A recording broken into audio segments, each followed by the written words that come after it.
अब ये क्या है भाई?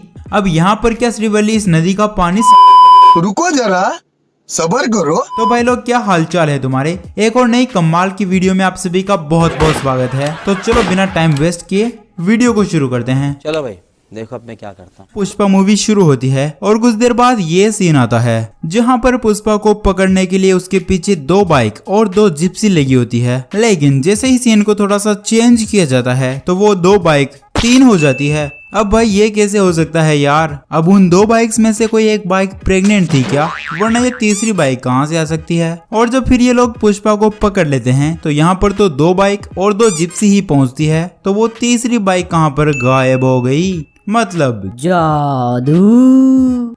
इस सीन में जब पुष्पा इन पुलिस वालों की धुलाई कर रहा होता है तो इस सीन में यहाँ पे देख सकते हो कि ये टोपी पड़ी होती है, लेकिन भाई अगले ही सेकंड के अंदर तो टोपी गायब हो जाती है यार। इन्होंने भी सोचा होगा कि कौन ही ध्यान दे रहा है, लेकिन कुछ भी हमसे छुपता नहीं है दया। इस सीन में जब पुष्पा भाऊ अपनी भैंस को बेचकर पैसे लेते हैं तो पैसे तो पुराने वाले 500 के नोट है भाई, जो कि 8 नवंबर 2016 को ही मोदी जी ने बंद कर दिए थे और ये मूवी तो 17 दिसंबर 2021 को रिलीज हुई थी। तो भाई ये नोट लेना कैसे पॉसिबल हो गया? शायद इनको पुराने नोट नकली नोटों से भी ज्यादा सस्ते में मिल गए, तभी तो ये करना पड़ा। जल्दी से अभी FBI को फोन करता हूँ। इस सीन में जब अपने पुष्पा बाबू उधार लिए हुए पैसे वापस लौटाता है तो यहाँ पर ये आंटी इस लकड़ी के पोल से इतना आगे खड़ी होती है, लेकिन थोड़ा सा कैमरा एंगल चेंज किया जाता है तब तो आंटी ने उस लकड़ी को पकड़ रखा है यार। मैं भी आंटी को थोड़े से चक्कर आ गए होंगे। क्या बात है? इस सीन में जब यहाँ पर पुलिस वाले लकड़ी ढूंढने आते हैं तो लकड़ी तो इनके ऊपर ही बंधी होती है भाई, पर इनको पता नहीं क्यों पता ही नहीं चलता। अरे सभी के सभी पुलिस वाले अंधे हैं क्या? यही नहीं, अभी और सुनिए। इस सीन में पुष्पा सिर्फ कुछ लकड़ियों की एक रस्सी को एक बार में काटता है, लेकिन सभी की सभी लकड़ियां एक साथ कैसे गिरने लग जाती है भाई? इन सभी को अलग अलग बांधा था ना, तो फिर ये सारी की सारी लकड़ियां एक साथ कैसे गिर गई? Explain us, please. इस सीन में सभी ने अपने एक्सप्रेशंस चेंज कर दिए, पर पता नहीं ये बंदा क्यों अपना मुंह ही बंद नहीं करता है भाई। अरे भाई बवासीर है क्या तुम्हें? सही पकड़े हैं।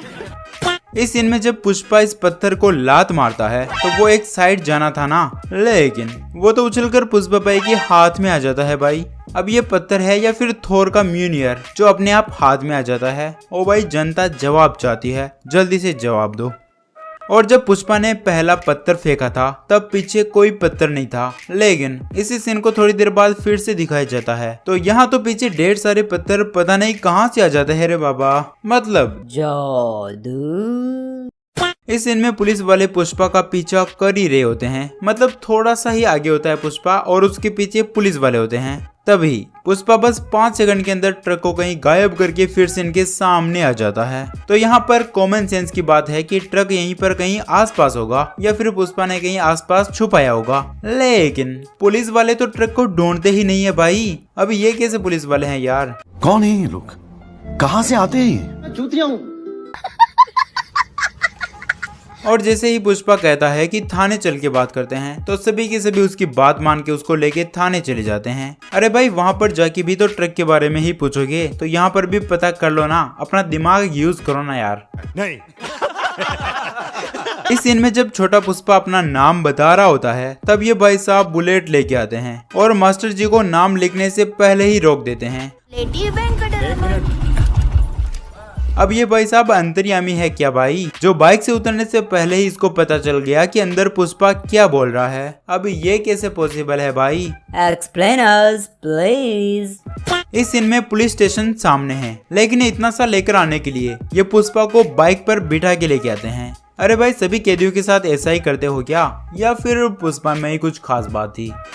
और भाई ये केशव यहाँ पर क्यों बैठा है? अगर पुष्पा के साथ आया है तो पुलिस स्टेशन के बाहर या फिर वहाँ वेट करता, लेकिन नहीं, ये तो यहीं पर रोड के बीच में बैठा है। अब क्यों बैठा है इसका तो किसी को पता नहीं। इस सीन में कोंडा रेड्डी इसी कार के बोनेट पर चढ़कर इसी कार के अंदर बम फेंक देता है। ओ भाई साहब, ऐसे लोग भी यार दुनिया के अंदर बोझ है, जो कि अपने ही एक हाथ के गोड़े लगा देता है। अरे थोड़ा सा साइड होके ही फेंक लेता। और जब बम से हाथ उकड़ता है तो एक साइड जाता है, लेकिन जब कोंडा रेड्डी को फिर से दिखाया जाता है तो बहुत सारे टाइम के बाद इन्हीं का हाथ इन्हीं के ऊपर आकर वापस पता नहीं कैसे गिर जाता है। अब ऐसा होना भी पॉसिबल है क्या? कौन है? क्यों है? इस सीन में जहाँ पर पुष्पा चंदन के लकड़ी का ट्रक छुपाता है वहाँ पर आसपास कुछ भी नहीं होता है, लेकिन इसी सीन को कुछ देर बाद फिर से दिखाया जाता है तो यहाँ पर तो आसपास ऑटो, बाइक्स और भी पता नहीं क्या क्या चीजें अपने आप ही आ जाती है। मतलब दोबारा जादू। तो मूवी में ये गाना आता है जिसमें पुष्पा जितनी भी बार डांस करता है तो हर बार उसकी चप्पल खुल जाती है। अरे भाई अगर इतनी ही प्रॉब्लम हो रही है तो जूते पहन लो ना। अब तो मूवी के अंदर बहुत सारे पैसे भी आ गई, तब तो यार जूते खरीद के जूते पहन लो। लेकिन नहीं, पुष्पा भी लाइक मैं जूते पहनेगा नहीं साला। कोई बात नहीं। और यहाँ पर इस सीन के अंदर ये सभी लेडीज अपने सिर के ऊपर 4-4 मटकों के अंदर पानी भर के ले जा रही होती है और जब पुष्पा इनको डराता है तो ये ऐसे भागने लग जाती है। ये जो कुछ भी अभी अभी हुआ ये देखने के लिए सही है, लेकिन भाई प्रैक्टिकल नहीं है, क्योंकि वाकई में अगर इन सभी मटकों में पानी होता तो जिस तरह से ये लेडीज भागी है वैसे भागना तो दूर की बात, ये आसानी से चल भी नहीं पाती भाई। बात तो सही है। अब ये क्या है भाई? अब यहाँ पर क्या श्रीवल्ली इस नदी का पानी साफ कर रही है क्या, वो भी अपनी चुनरी से? इस सीन में कहीं पर भी बारिश तो दिखाई नहीं दे रही है, तो फिर ये छाता लेकर क्यों खड़ा है भाई? अरे भाई पानी नीचे से निकल रहा है ऊपर से नहीं, पानी नीचे से निकल रहा है ऊपर से नहीं। ये गलत हो गया। मेरे कहने का मतलब यार पानी नीचे से बह रहा है, ऊपर से बरसात के रूप में नहीं आ रहा है, तो छाता लेकर खड़े मत रहो बल्कि पुष्पा को लेकर कहीं साइड में चले जाओ। इस सीन में जब पुष्पा के फादर की अर्थी ले जा रहे होते हैं तो ये वाला चिरकुट कैमरे में क्यों घूरे जा रहा है भाई? अबे साले डायरेक्टर ने देख लिया तो आगे से कभी कैमरा नसीब नहीं होगा, तो इतना सा भी तुम्हें समझ नहीं आता क्या? अरे छोटी बच्ची हो क्या?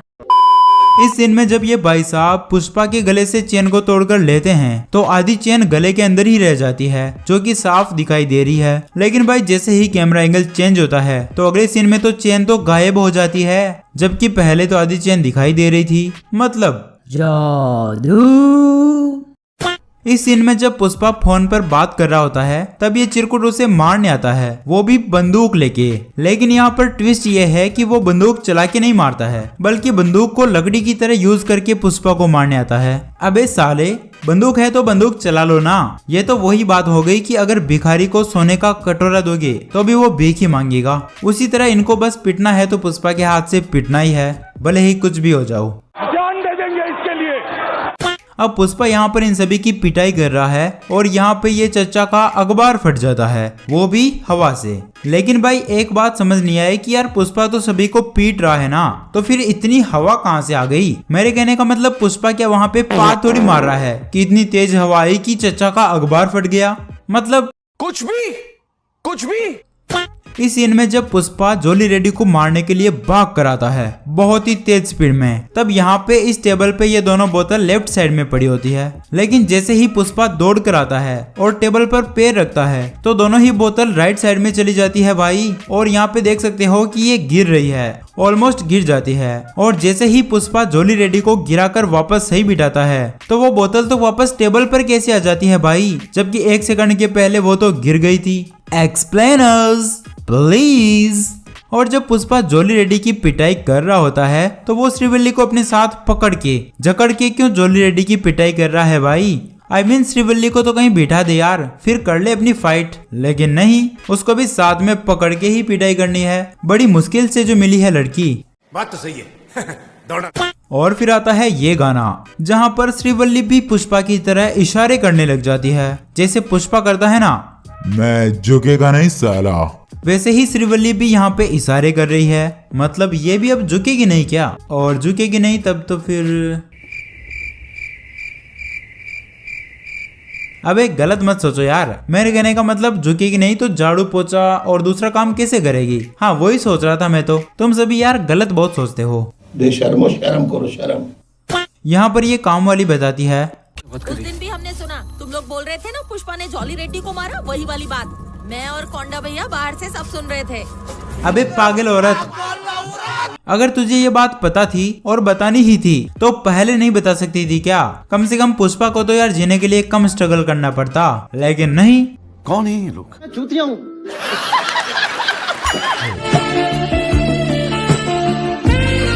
Naughty America. अरे भैया आगे बढ़ ले। तो इस सीन में जब पुष्पा इस पेड़ के नीचे से निकलकर अपने ऊपर डाले हुए कपड़े को हटाता है और उसके बाद इस गुंडे को मारता है, तब यहाँ पे साफ देख सकते हो कि ये गन यहाँ से नीचे गिर चुकी है। लेकिन अगले ही सीन में गन ऊपर से फिर से आके पुष्पा के हाथ में पता नहीं कहाँ से गिर जाती है। अरे भाई बस 1 सेकंड के पहले गन नीचे गिरी थी, तो फिर ये वापस पुष्पा के हाथ में कैसे आ सकती है यार। और भाई इस सीन में ये बंदा जो पहले पुष्पा से डर के भाग रहा था, मतलब उस टाइम पर ये अकेला नहीं था, इसके साथ 2-3 और बंदे थे, तो सभी डर के भाग रहे थे। जबकि उस टाइम पर तो पुष्पा के ऊपर ये कपड़ा डला हुआ था जिसकी वजह से वो देख भी नहीं पा रहा था, उसके हाथ बंधे हुए थे। तब तो ये बंदा और इसके साथी डर के भाग रहे थे। और अब जब पुष्पा ने वो कपड़ा हटा दिया, उसके पास गन भी है, हाथ भी खुल गए, तब ये दुनिया का महामूर्ख आदमी दौड़ के वापस पुष्पा की तरफ आ रहा है। अरे भाई पहले डर के भाग रहा था तो यार अब तो और तेजी से भागना चाहिए था ना, लेकिन नहीं, इसको तो पता नहीं कौन सी चुल मची की है, तो वापस भाग के पुष्पा की तरफ ही आ रहा है। पुष्पा क्या तुम्हें फ्री में अपनी जान थोड़ी दे देगा कि तो बिना सोचे समझे उसके पास भाग के चला आ रहा है। मर गया मादा लाला।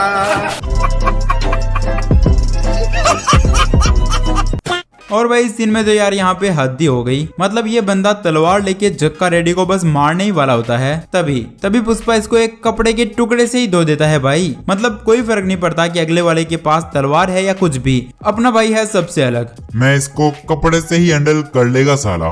कोई सेंस है इस बात की? नहीं। और इसके बाद आता है ये सीन। और भाई इस सीन को देखने के बाद तो अब मैं क्या ही बोलूं, मतलब इसको देखने के बाद मेरा बस यही रिएक्शन था। भाई साहब कुछ ज्यादा नहीं हो गया ये? मतलब कुछ भी। इस सीन में यहाँ पर रिपोर्टर बोलता है कि यार हमें तो 12 लोगों की खबर मिली थी, तो 2 लोग और कहाँ है। तब वो बेचारा चिल्ला चिल्ला के बोल रहा है कि 2 लोगों को इसने मार दिया है, पर ये रिपोर्टर है कि साले उसकी सुनते ही नहीं है। बेशर्मो शर्म करो शर्म। और इस सीन में भंवर सिंह बोलता है, पर फर्क क्या जाने, इसकी शर्ट पे लेबल ना है, पर हमारी शर्ट पे तो लेबल लगा है, देख। हाँ है सर। और पर भाई लेबल तो इसकी शर्ट पे भी नहीं लगा है, तुम साफ देख लो, लेबल तो कहीं पर है ही नहीं। तो फिर ये पुष्पा को कैसे बोल सकता है कि उसकी शर्ट पे लेबल नहीं है? तुम खुद अपनी तो देख लो पहले। बात तो सही है। और भाई यहाँ पर पुष्पा ने भंवर सिंह के कपड़े उतरवाए थे, हमको पता है कि उतरवाए थे, लेकिन वो क्या साथ में थोड़ी लेके चला गया था? मतलब बाद में ये पहन के जा सकता था ना, लेकिन नहीं, इनको तो ऐसे नंगे पंगे होके पुलिस स्टेशन जाना है। और अगर भंवर सिंह को पुष्पा पर इतना ही गुस्सा आ रहा था तो पुष्पा उसके सामने जा रहा था, रिवॉल्वर उसके हाथ में थी, मार देता ना, लेकिन नहीं। अगर यहाँ पर पुष्पा को इतनी आसानी से मार देता तो फिर पुष्पा 2 कैसे आती हैं? समझ रहे हो आप? समझ रहे हो? तो भाई इस वीडियो को यहीं पर समाप्त करते हैं। अगर वीडियो पसंद आई तो इसे लाइक कर देना, और वो जो लाल वाला बटन है उसमें भूकंप लेके आओ या फिर भूचाल, मुझे नहीं पता, बस क्लिक हो जाना चाहिए।